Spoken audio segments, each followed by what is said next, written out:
मेरे सर के ऊपर तनावर दरख्त ने खिज़ा रसीदा पत्तों को अपने तन से जुदा कर दिया। मेरे अतराफ़ तुड़े मुड़े खुश्क पत्ते खड़खड़ाए। कैसी है तुम्हारी दुल्हन?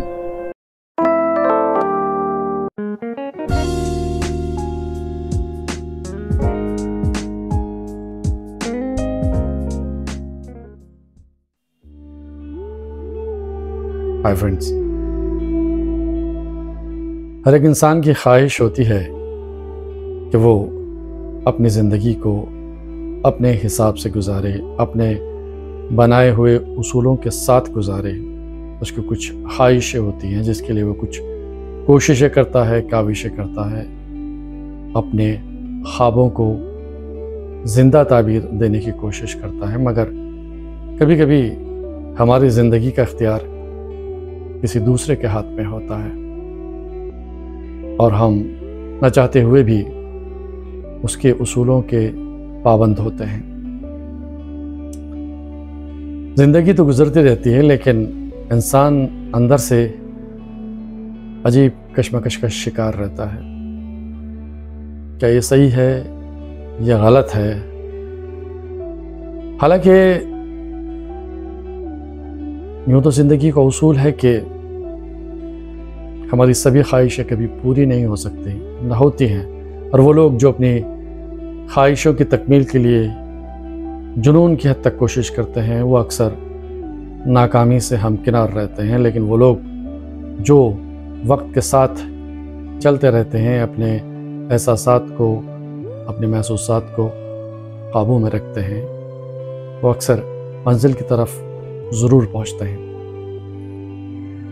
हमारी इस कहानी का, या यूँ कहा जाए कि रखशंदा रूही की लिखी इस कहानी का जो दायरा है, या यूँ कहें कि इस दायरे के अंदर जो जिन एहसासात का अहाता किया गया है, जो चीज़ें सामने लाई गई हैं, उसमें इंसानी एहसासात के इन पहलुओं को बहुत दिलकश तरीके से उजागर किया है मोहतरमा रखशंदा रूही मेहदी ने अपने अफसाने, जिसका उन्वान है जो कुएं यार से निकले। आइए देखते हैं कि इनका प्रोटैगनिस्ट क्या करता है, यूँ कहें कि क्या करती हैं। क्या उस मंजिल को पा लेती हैं जिसकी वो ख्वाहिश रखती हैं, या ये सफ़र मुसलसल जारी रहता है? आइए सुनते हैं उनका लिखा एक खूबसूरत अफसाना। समाअत फरमाइए, जो कुएं यार से निकले।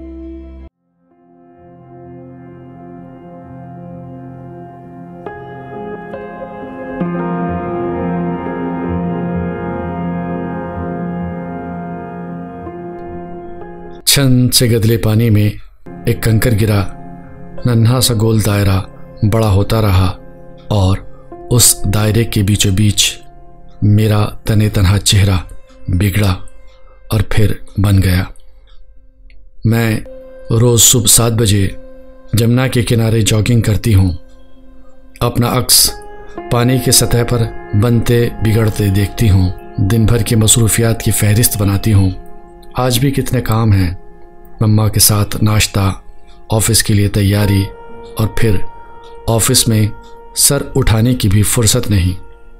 शाम ढले घर वापसी, लैपटॉप पर अगले दिन की प्रोजेक्ट की तैयारी, इंटरनेट के ज़रिए टेलीफोन, पानी और बिजली के बिलों की अदायगी, मम्मा का फूड चार्ट और उसकी फराहमी, मम्मा के तयशुदा टाइम टेबल की पाबंदी, मम्मा का हर काम वक्त पर, करीने और कायदे से। पापा मम्मा के बिल्कुल उलट, काले मोटे फ्रेम के शफाफ शीशों के पार झांकती बड़ी बड़ी खामोश ज़हीन आँखें, सफ़ेद कम और काले ज़्यादा स्ट्रेट सिल्की बाल जो माथे के ऊपर अक्सर आ गिरते, सुनहरे गेहूं का रंग, खड़ी ऊंची नाक, तरशी हुई बारीक मूछें, सफ़ेद रंग की शर्ट और हल्के रंग की पैंट, आहिस्ता रवि, खामोशी, बुर्दबारी और किताबों से दोस्ती। मम्मा की हर बात का जवाब सिर्फ आँखों से देना, मम्मा की पसंद के कपड़े, मम्मा के ख़यालात की पासदारी, मम्मा की डांट को बुर्दबारी से सुन लेना, घर से बाहर जाते हुए मम्मा की हिदायत पर अमल करने की खामोश यकीन दहानी। आधी रात को घर वापसी पर मम्मा का लाल फबू का चेहरा देखना और सर झुकाकर बेडरूम में साइड लैंप ऑन करके कुछ लिखना, कुछ पढ़ना। मम्मा अक्सर कहती हैं, तुम लोग क्या जानो मोहब्बत, आज के हाईटेक ज़माने की पैदावार। इस तेज़ रफ्तार दौर में मोहब्बत के तमाम जज्बे बरक़ी तरंगों की तरह भागम भाग में लगे। अब कोई ऐसी मोहब्बत नहीं करता। तुम्हारे पापा मुझे मनाने के लिए भरे बाज़ार में मेरे रिक्शे के पीछे दौड़ गए थे और रिक्शे से उतार कर मना लिया था। तमाम लोगों के हुजूम में क्या मना करती मैं शादी के लिए। फिर क्या हुआ, मम्मा और पापा अलग हो गए। मैं बीच से बट गई दो टुकड़ों में, आधा मम्मा के पास, आधा पापा के साथ। कोर्ट ने तय किया था कि मैं मम्मा के साथ रहूंगी, पर मैं घर में मम्मा के साथ और दिल में पापा के पास रहने लगी। मैं मम्मा के बहते आंसू तकिए में जज्ब होते देखती, मम्मा से रानी लक्ष्मीबाई की वीरता की कहानियाँ सुनती और सोचती, मम्मा वाकई एक बहादुर औरत हैं। इनको अपना दुख कहने के बजाय सहने से सुकून मिलता है, मगर मेरा दिल चाहता है कि मैं रो रो कर चिल्ला कर पापा को बुला लाऊं और मम्मा का भीगा तकिया उनके सामने कर दूं। शायद पापा लौट आए। मम्मा ने मुझे ढेर सी कहानियों की किताबें लाकर दी। परियों की या राजा रानी की एक भी कहानी न थी। सब के सब बहादुर और जांबाज औरतों की कहानियाँ। उन्हें पढ़ते समझते मैं 11वीं क्लास में पहुँच गई। मम्मा की मेहनत और पाबंदी वक्त से क्लास में अव्वल आने के साथ मैं अपने स्कूल की फुटबॉल टीम में शामिल हो गई। इंटर हाउस फुटबॉल मैच के दिन मैं स्कूल के लड़कों को दौड़ाती हुई गोल पोस्ट की तरफ भाग रही थी कि काले छल्लेदार बालों के बड़े से सर वाला लड़का मेरे सामने अचानक आ गया। फुटबॉल मेरे पैर से लगने से रह गई। वो हाँफता हुआ मेरे सामने रुका। अपनी पसीने से भीगी टी शर्ट के अंदर से एक लिफाफा निकालकर मेरे सामने कर दिया। वो जल्दी से बोला, I am very serious today. मैंने गुस्से से लिफाफा छीन लिया। ग्राउंड में हल्का सा शोर उठा। मैंने अपनी टी शर्ट के अंदर लिफाफा ऐसे ही छुपा लिया जैसे उसने छुपाया था। उसके अनहाइजेनिक पसीने से मुझे घिन नहीं आई। लंच पर मम्मा ने कई बार डांटा, पहले चेंज कर लो, अरे नैपकिन से अपने हाथ साफ करो, कांटा बाएं हाथ में, अरे खाना पूरा करो। लिफाफे के अंदर बंद फड़फड़ाते दिल की थम थम में कोई दूसरी आवाज़ कैसे आती, मम्मा आई एम वेरी टायर्ड। खाना प्लेट में छोड़कर मैं अपने कमरे में बंद हो गई। एसी का स्विच ऑन करके गले में हाथ डाला। टी शर्ट के अंदर धड़कता सुनहरा लिफाफा और उसमें एक कार्ड। खिज़ां रसीदा खना पेड़ जिसकी अधनंगी शाखें पत्तों को जुदा करने के अमल से गुजर रही थी। पेड़ के कदमों में उसके टूटे हुए पीले पत्तों का ढेर लगा था। बेरहम हवा पत्तों को उड़ाए लिए जाती थी।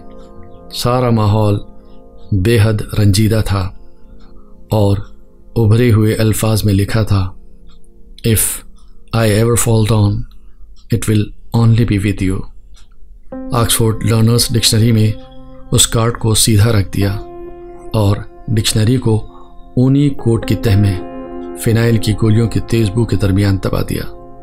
डिनर पर मम्मा ने मेरे चेहरे को चश्मे से पढ़ने की कोशिश की, मगर मम्मा के चश्मे में आजकल के हाईटेक प्यार जैसे कमज़ोर एहसास को देखने की पावर नहीं है। मम्मा के साथ टीवी प्रोग्राम देखते हुए डिनर किया, ऐसा ही मामूल था, मगर कुछ फड़फड़ा रहा था, शायद सीने में या गर्दन में या पेट में, या वही बटरफ्लाइज इन माई स्टमक जो मम्मा से छुप के पड़ी गई लव स्टोरी में हीरोइन के पेट में फड़फड़ाते हैं। रात होते ही कार्ड खोलकर एक बार और पढ़ा। अभी तो साथ रहने की कस्में भी नहीं खाई। तो साथ में मरने का वादा? मालूम नहीं, शायद आजकल की मोहब्बत में ऐसा ही होता होगा।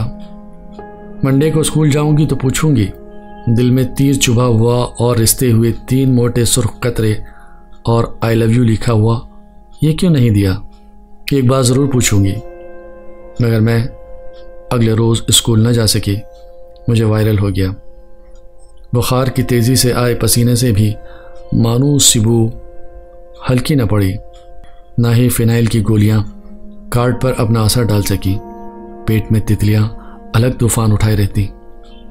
8 दिन बाद मैं स्कूल गई। उसका हुलिया बताकर अपने क्लासमेट से पूछा तो पता चला कि वो भी 11वीं का ही स्टूडेंट है, मगर सेक्शन डी का।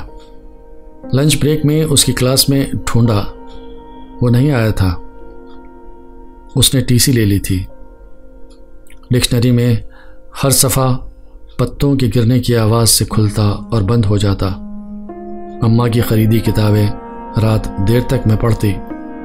ज़्यादातर इंग्लिश अदब की सरफरोश औरतें और हिंदुस्तान की बहादुर नारियां, जिनके दिल में नाजुक एहसासात की जगह पत्थर की सिलें रखी थी। मम्मा की मेहनत और आइडियलिज्म की बदौलत ड्राइंग रूम का वॉल यूनिट मेरे हर साल के बेस्ट स्टूडेंट की ट्रॉफियों से जगमगा गया। मम्मा ने मुझे ताकतवर बनाने में पूरी कुव्वत लगा दी। कॉन्वेंट स्कूल से इंटर पास कर कॉलेज पहुंच गई। यूपीएससी के इम्तहान की कोचिंग कराई, लेकिन मैं इम्तहान पास न कर सकी। मम्मा की आंखें बार बार भरती रहीं, पर छलकने से पहले ही वॉश बेसिन का नल ज़ोर से खुल जाता। मम्मा ने कई तौलिए बदल लिए। मैं सिर्फ बीकॉम कर सकी। रानी लक्ष्मीबाई न बन सकी। मम्मा की सारी रियाजत, सारी उम्मीदें, सारी काविशें भाप बनकर घर की फ़िज़ा को मज़ीद बोझिल करने लगी। ये बोझल फ़िज़ा कदरे सहल हुई। मम्मा की बड़ी बहन अमेरिका से आ गई अपने बेहद स्मार्ट बेटे के साथ। मुझसे 13 साल बड़े, मगर हाई स्टेटस वाले। नासा में साइंटिस्ट, ग्रीन कार्ड होल्डर। 1 महीना रहने के बाद खालाजान ने मम्मा को मना लिया और मम्मा ने मुझे सुकून से समझाया, तुम खुद कुछ न बन सकें, अब ये मौका हाथ से न जाने दो। खूब शोर शराबे के साथ हमारी शादी हो गई। पापा निकाह में आए थे। ग्रे बाल बिल्कुल सफ़ेद हो गए थे। काले चश्मे के शफाफ शीशे और मोटे हो गए थे। आँखों की नम नम चमक कह रही थी कि वो हम सबसे दूर कभी न रहे।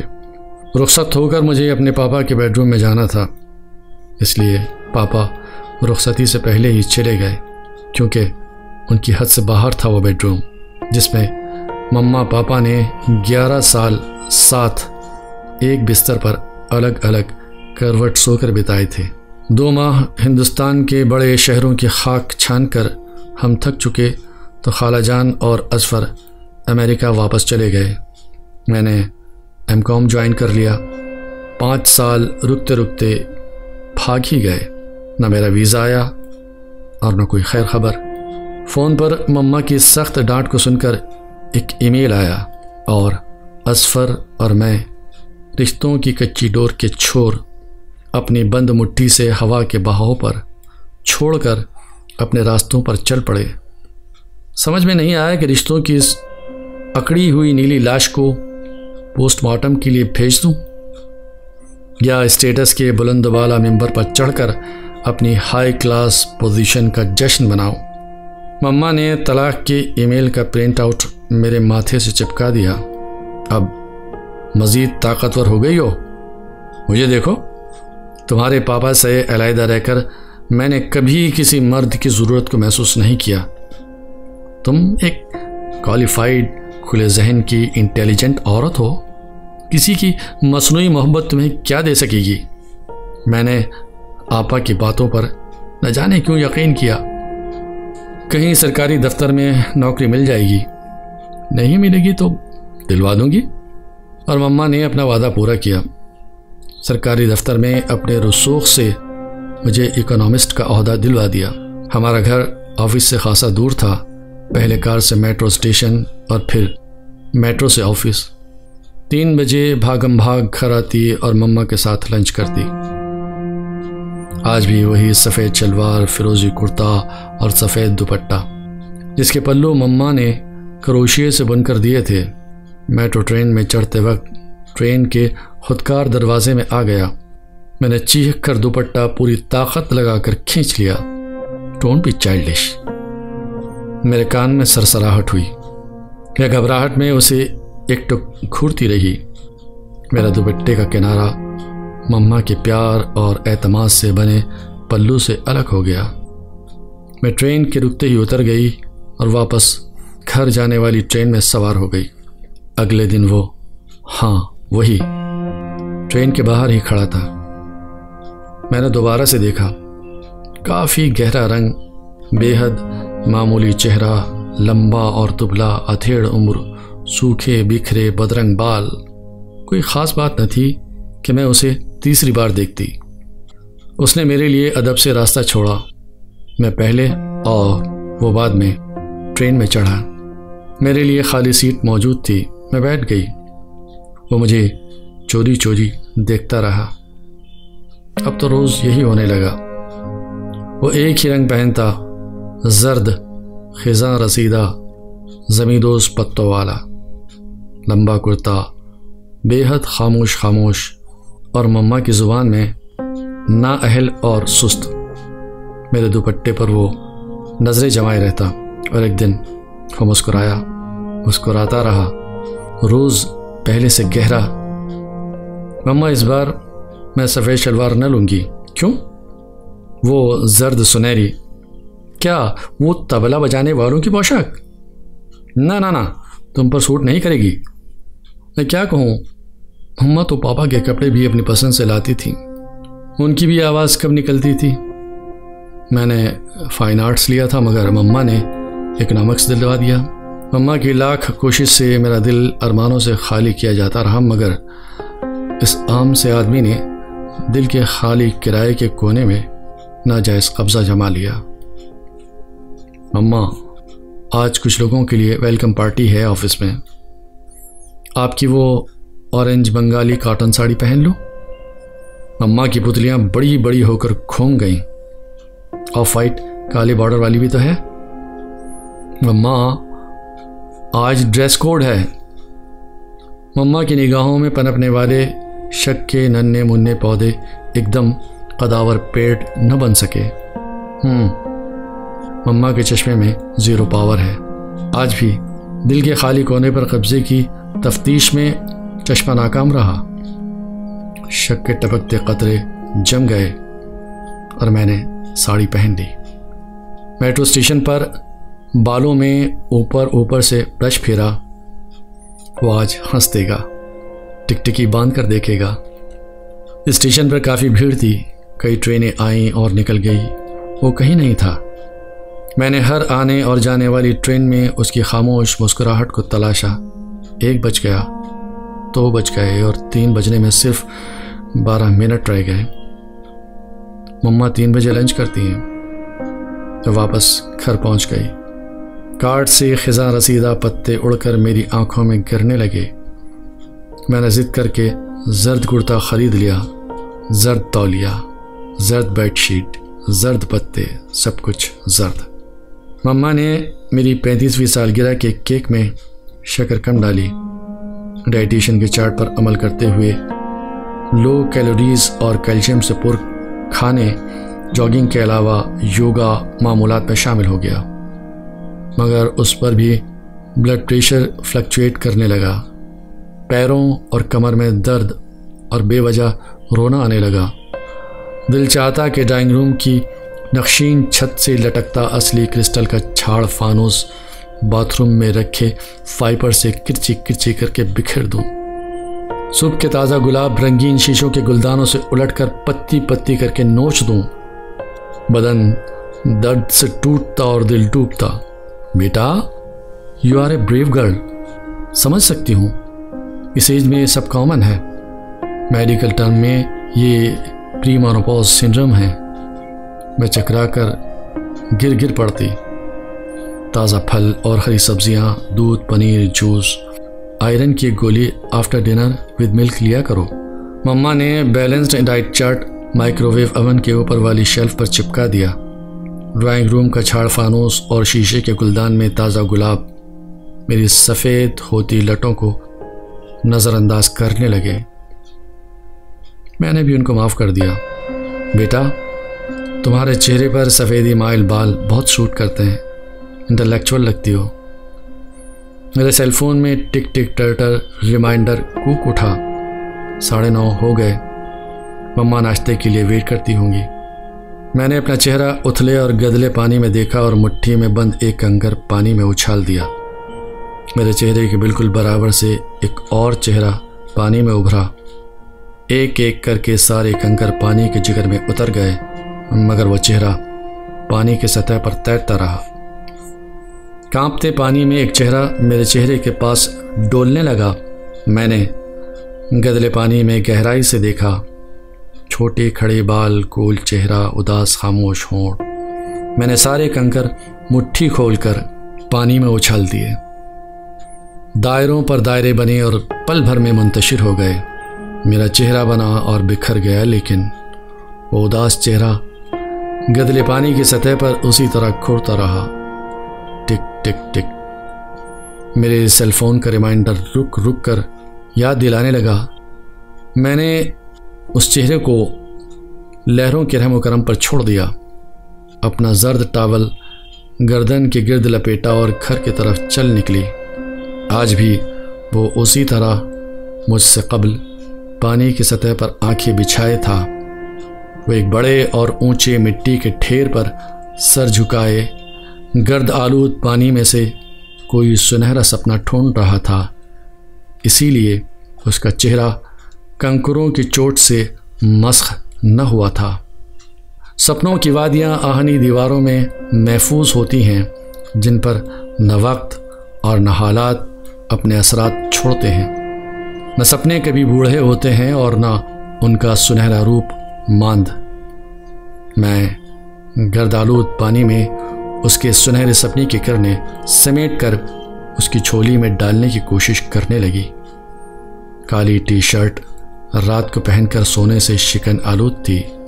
जीन्स कई जगह से घिसकर फटने लगी थी। उसने सर उठाया और उठकर चल दिया। घर आई तो सर में कुछ घूमने लगा। मम्मा सोशल वर्क में हमेशा आगे रहती हैं। कहती हैं कि ज़रूरतमंद के खाली हाथ उनके दिल को खाली कर देते हैं, इसलिए वो अपने दिल को भरने के लिए उनके हाथों को भरने की भरपूर कोशिश करती हैं।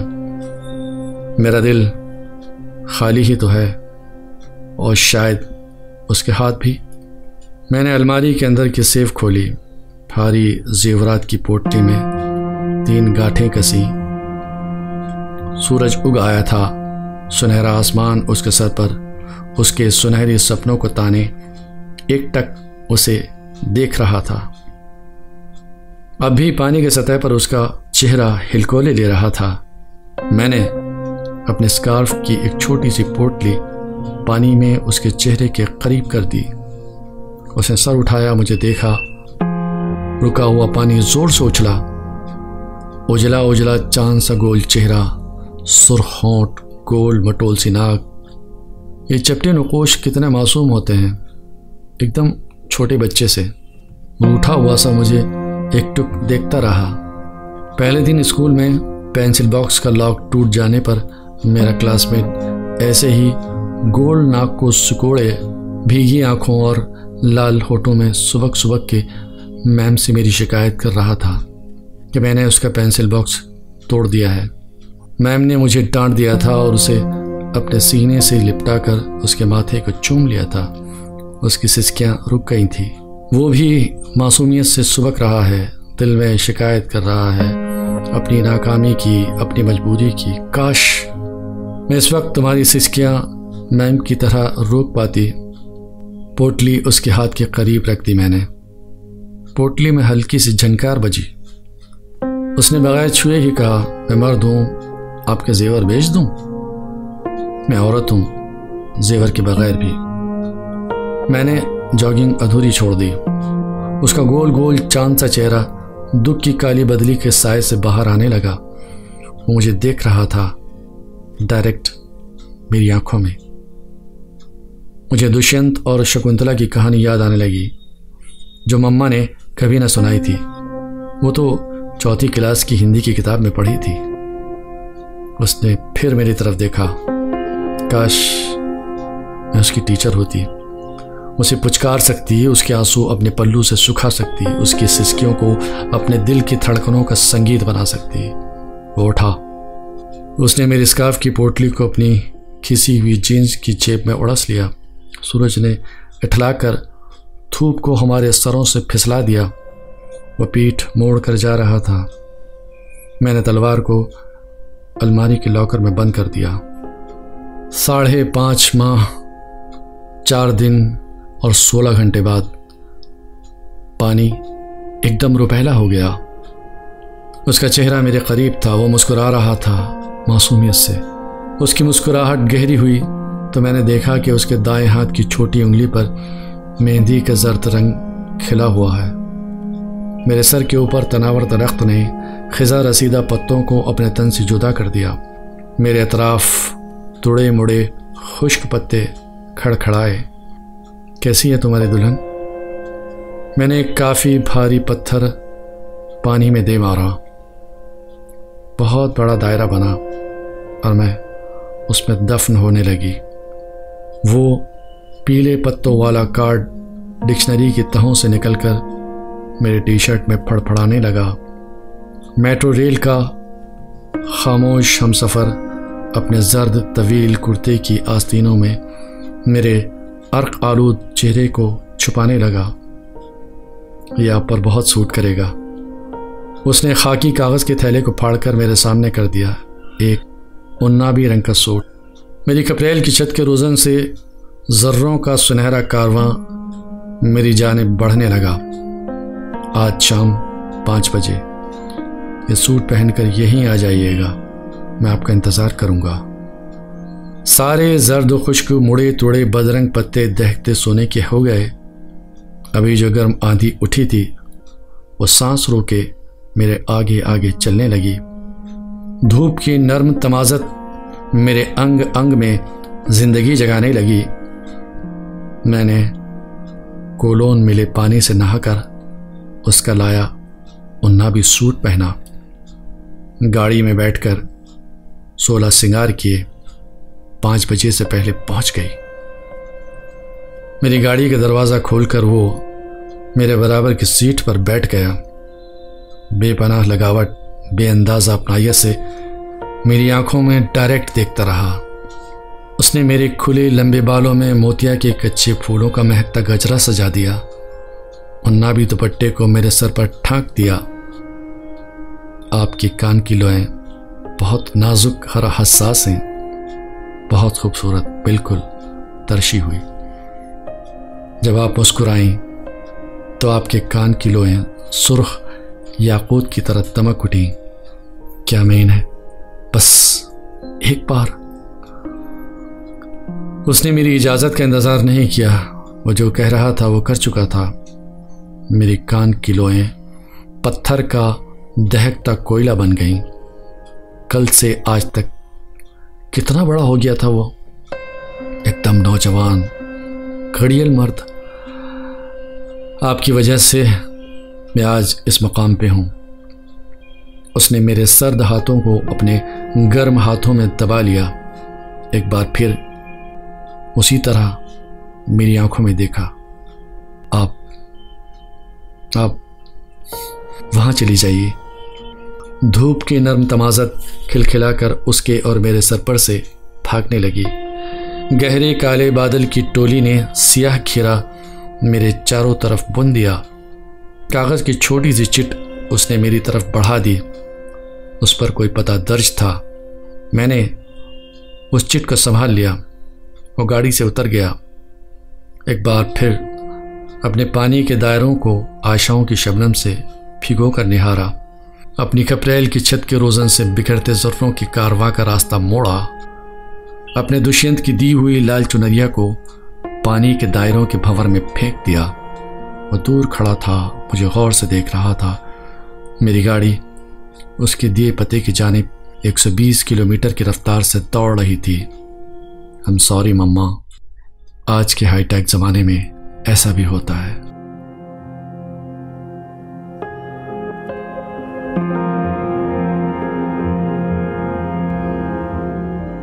जो कुएं यार से निकले। अभी आपने मोहतरमा बख्शंदा रूही मेहदी का लिखा एक खूबसूरत अफसाना सुना। गाइस, इसी तरह के अफसाने, शॉर्ट स्टोरीज़ मैं आपके लिए हमेशा से लाता रहा हूँ और हमेशा लाता रहूँगा, लेकिन मुझे आपके सपोर्ट की ज़रूरत है। इस कहानी को अगर आप पसंद करते हैं तो इस पर अपने एहसासात ज़रूर बयान करें। नए दोस्त चैनल को ज़रूर सब्सक्राइब करें। एक और कहानी के साथ, एक और शॉर्ट स्टोरी के साथ मैं फिर आऊँगा। तब तक के लिए अपने दोस्त और होस्ट आज़म शाह को दीजिए इजाज़त। अल्लाह हाफ़िज़।